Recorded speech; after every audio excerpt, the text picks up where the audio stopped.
Bonjour ou bonsoir, cela dépend de l'heure à laquelle vous nous suivez en ce moment. Je m'appelle Eunice Moboula. Et je m'appelle Jessie Montero. Et bienvenue dans Les questions bizarres de Nice. Et aujourd'hui, on a un troisième invité.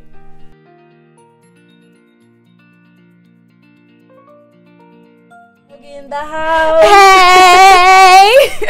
Mais attends. Don't forget to subscribe and hit the notification bell. So you do not miss a thing. Yup. J'espère que la semaine dernière, vous avez eu à regarder la vidéo d'Ilan. Il a partagé 2 grandes leçons qu'il a apprises en 2020. Et si vous n'avez pas regardé, la vidéo est toujours disponible. But today... Well, today we have a second guest. Same question. Different answer.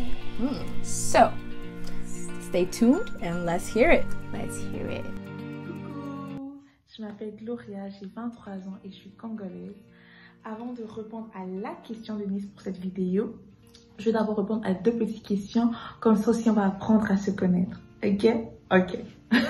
Donc premièrement, c'est quoi mon passe-temps favori? Donc mon passe-temps favori est tout simplement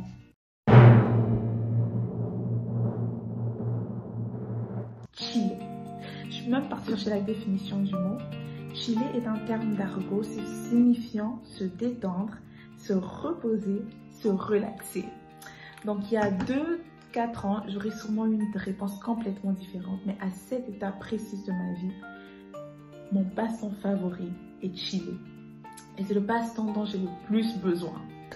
Deuxièmement, c'est quoi a fun fact about me? Cette question, c'est aussi la question avant qu'on vous la pose, vous avez genre 10 000 trucs qui vous passent par la tête, mais dès qu'on vous la pose, c'est genre bug total. Un fun fact about me, c'est que quand j'étais petite, je parlais couramment Swahili. Et maintenant, je connais à peine 2 ou 3 mots au Swahili. Limite, Swahili était ma première langue. Mais ma première langue maintenant a complètement shifté. Donc ça, c'est un fun fact about me. Et maintenant, la question de Eunice. Ok.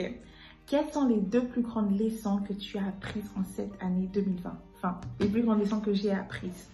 Donc, premièrement, c'est que je ne sais pas comment, mais la présence du Seigneur suffit.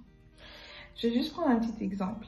Je me rappelle quand j'étais en primaire, j'avais Loki en classe.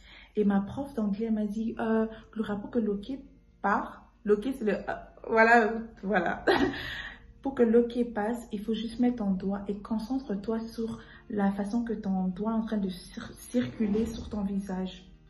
Et là, j'ai commencé à faire, et bizarrement, je me focalisais plus trop sur Loki, alors je me suis focalisée sur ça que mes mains faisaient. Et c'est un peu ça que j'ai appris en 2020. Il y avait Covid, il y avait ce changement de manière d'étudier pour moi, étudier en ligne. Mais là, je devais me focaliser sur la présence du Seigneur parce que cette présence-là était plus importante que tout ce qui se passait autour. Et une chanson qui résumait juste ça que je chante à chaque fois, c'est « Je ne sais pas comment, mais ta présence suffit. » Voilà, je ne sais pas comment, mais sa présence a suffi. Au-delà de l'incertitude, au-delà de questions, au-delà de changements de plan, juste lui a suffi. Deuxièmement, la plus grande leçon, c'est que ça se résume à un verset, Psaume 37, 4. Fais de l'Éternel tes délices et il te donnera ce que ton cœur désire.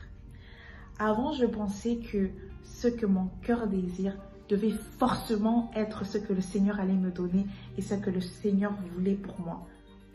Ben non. Avant, je le prenais comme une triste nouvelle quand j'ai réalisé en fait que c'est pas ça. Mais maintenant, je suis tellement reconnaissante. Et un pasteur l'a si bien expliqué. Parce que quand ça dit fais de l'Éternel tes délices, en fait, le Seigneur te pousse à se rapprocher de lui.